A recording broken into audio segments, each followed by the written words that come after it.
Iran America युद्ध से जुड़ी हुई बड़ी अपडेट सामने आ रही है। दरअसल ईरान और अमेरिका के बीच जो युद्ध चल रहा है उसमें अब ईरान की बढ़त बनाते हुए दिख रही है। इसलिए क्योंकि लगातार 3 दिनों से यानी कि 72 घंटों में लगभग अमेरिका को 3 बड़े झटके लगे हैं और वो भी 3 खाड़ी देशों से, यानी कि मिडिल ईस्ट से जो भी अभी बड़ी अपडेट आ रही है वो अमेरिका के लिए इस वक्त बड़ी बुरी खबर है। इसलिए बुरी खबर है क्योंकि लगातार जो है कि ईरान अमेरिका पर हमला कर रहा है और इस हमले में अमेरिका को भारी नुकसान सहना पड़ रहा है, भारी झटका लगा है अमेरिका को। कारण इसका ये है कि जो अभी जॉर्डन में हमला हुआ है ईरान का, उसमें भारी संख्या में अमेरिकी सैनिक मारे गए हैं और इसको लेकर के आईआरजीसी ने दावा भी किया था कि 20 अमेरिकी सैनिकों की मौत हुई है, जिस पर प्रतिक्रिया भी अमेरिका का आ गया है और अमेरिका ने भी इस पे पुष्टि कर दी है कि कितनी सैनिकों की मौत हुई है। क्योंकि 20 सैनिकों की जो मौत का दावा आईआरजीसी ने किया था उसको पूरी तरीके से अमेरिका ने खारिज कर दिया है।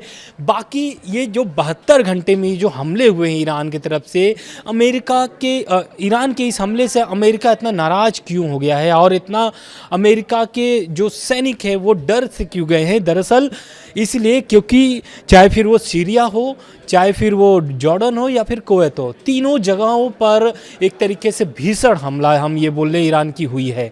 और यही कारण है कि अमेरिकी सैनिकों में डर से हो गई है महसूस, क्योंकि बहुत सारे अमेरिकी घायल भी हुए हैं इसमें।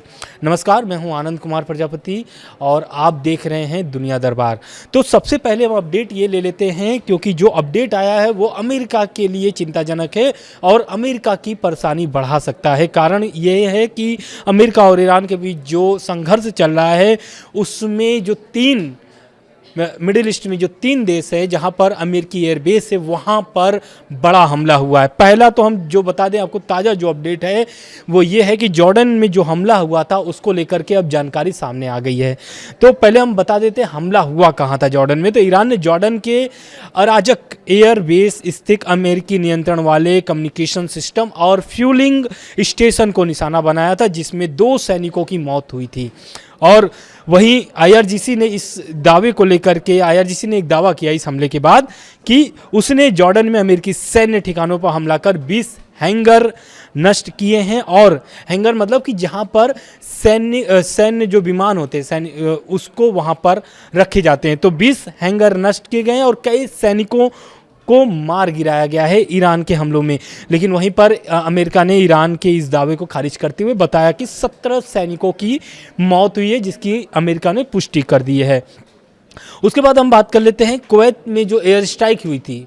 मैं ये 3 दिनों का आपको अपडेट बता रहा हूं, जो 3 बड़े हमले हुए हैं ईरान के। तो दूसरा जो था वो ये था कि कुवैत में ईरान ने जो है कि अल सलमेल एयरबेस पर हमला किया था और कुवैत के तेल व वाटर प्लांट पर ड्रोन हमले किए थे, जिसमें बिजली इलाकों को भी इसमें निशाना बनाया गया था, जिसमें बिजली प्लांट को भी भारी नुकसान इसमें सहना पड़ा था और हवाई अड्डे को भी संचालन जो है कि कुवैत ने रोक दिया था। तो ये कुवैत वाली अपडेट हो गई। उसके बाद सीरिया में भी जो है कि आईआरजीसी ने दावा किया है कि सीरिया के अल टेंफ क्षेत्र में स्थित अमेरिकी विशेष अभियान कमान केंद्र को भी निशाना बनाया था। तो इन सभी जो हमले हुए थे, इन सभी जगहों पर जो हमले हुए थे ईरान के, इससे ये समझ में आ गया है कि अमेरिका पूरी तरीके से पस्त हो चुका है ईरान के हमले से। लेकिन अमेरिका भी जवाबी हमला रोक नहीं रहा है। अमेरिका जवाबी हमले में चाहे फिर ईरान की बिजली प्लांट हो या फिर उनके सैन्य ठिकाने हों, सभी जगहों पर लगातार अमेरिका भी हमला कर रहा है। वहीं जॉर्डन में ईरानी जो हमले में मारे गए थे वो 2 अमेरिकी सैनिकों की पहचान हो गई है और अमेरिकी रक्षा विभाग ने जॉर्डन में ईरानी हमले में मारे गए 2 सैनिकों की पहचान करते हुए बताया कि इनमें एक हवाई से 25 वर्षीय जो फर्स्ट लेफ्टिनेंट टाइलेंट जेम्स फिहान थे और दूसरा जो थे वो थे टेक्सास के 19 वर्षीय प्राइवेट इलाविश गोलॉजेस नाम है इनका। तो ये जो 2 सैनिक थे इनकी पहचान हो गई है, जिसको लेकर के अमेरिकी रक्षा विभाग ने इसकी पुष्टि की है और दोनों सैनिकों का जो है कि पहचान को लेकर के जानकारी भी साझा की है।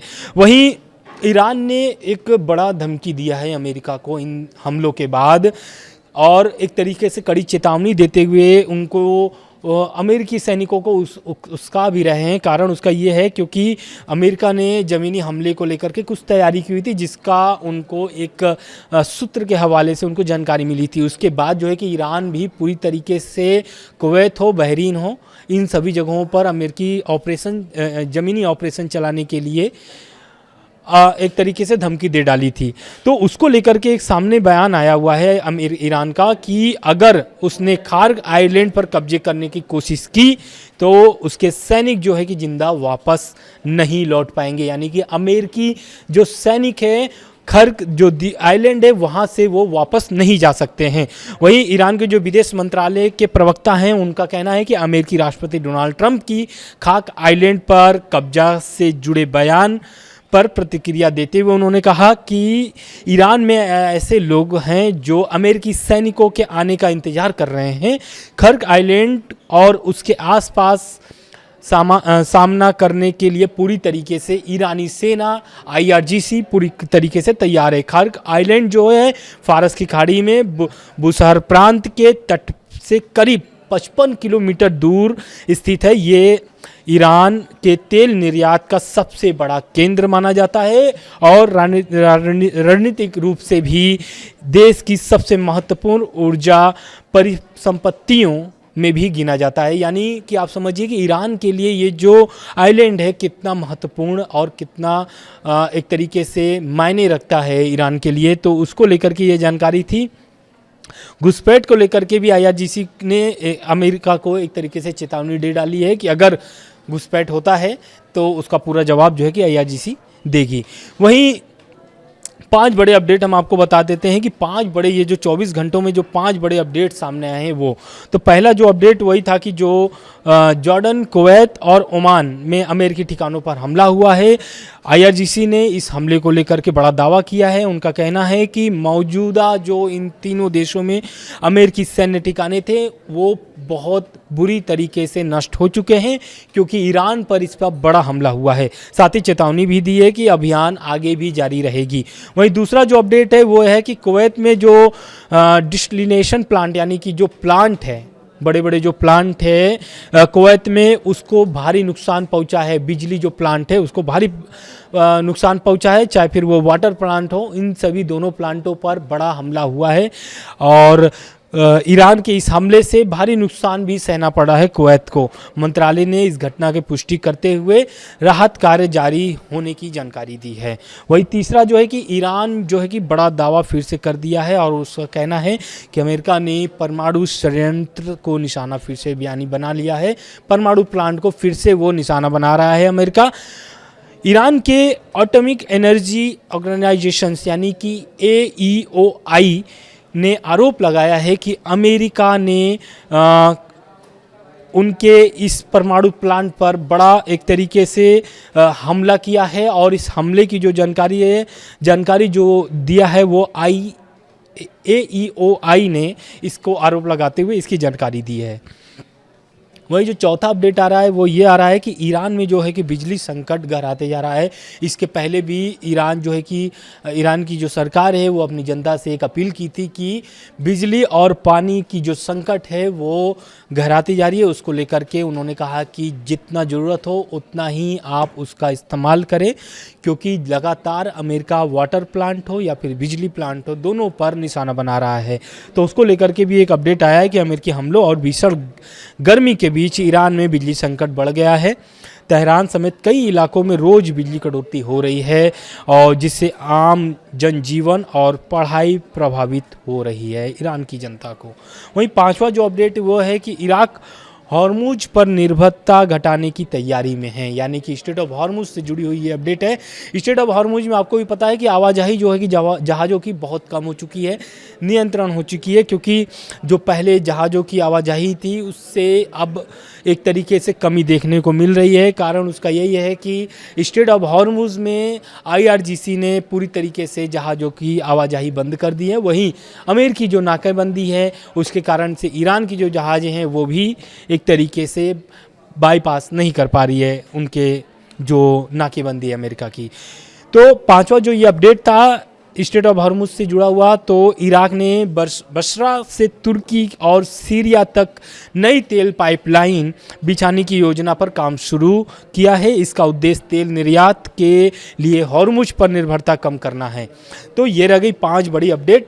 वहीं ईरान से एक बार फिर धरती कांपने की खबर सामने आ रही है। ईरान में 5 मिनट में 2 बार भूकंप के झटके आए हैं, जिसकी तीव्रता 5.2 से लेकर के 5.7 की तीव्रता नापी गई है।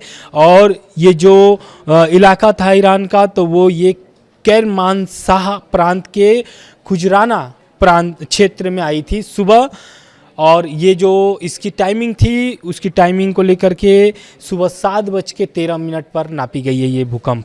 तो ये भूकंप के झटके थे और घायलों को इलाज के लिए ले जाया गया, क्योंकि इसमें बहुत सारे लोग प्रभावित भी हुए हैं, जिसको लेकर के इलाज के लिए घायलों को अस्पताल पहुंचाया गया। अधिकारियों के मुताबिक बात करें तो प्रभावित इलाकों में राहत और सर्वेक्षण का काम जारी है। एक तरफ तो अमेरिका का हमला, दूसरी तरफ भूकंप, इन दोनों को एक तरीके से ईरान झेल रहा है, क्योंकि ईरान में आप इसके पहले भी आप देखे होंगे कि कई बार भूकंप के झटके आ चुके हैं। और पिछली बार भी जब सीज फायर के पहले भी जब युद्ध चल रहे थे, जंग चल रहे थे, तो उस समय भी भूकंप के झटके आए हुए थे। तो उस समय ये आकलन लगा रहा था IAEA यानी कि अंतर्राष्ट्रीय परमाणु ऊर्जा एजेंसी, ये आकलन लगा रहा था कि कहीं ईरान ने परमाणु परीक्षण तो नहीं कर दिया। हालांकि ऐसा कुछ जानकारी सामने निकल के नहीं आई। क्योंकि ईरान पहले से ही परमाणु बम बनाने के पक्ष में नहीं रहा है। आयतुल्लाह अली खामनेई भी जब थे तो इसके पक्ष में बात नहीं करते थे। उनका कहना था कि परमाणु शक्ति से ज़्यादा ताकतवर हमारी ईरान की जनता है, ईरान की जनता की एकता है। अगर ईरान की जनता में एकता रहेगी तो परमाणु बम बनाने की कोई आवश्यकता ईरान के लिए नहीं है। तो ये रह गई ईरान और अमेरिका से जुड़ी हुई अपडेट। बाकी जो भी अपडेट आते रहेंगे हम लगातार आपको पहुंचाते रहेंगे। नमस्कार।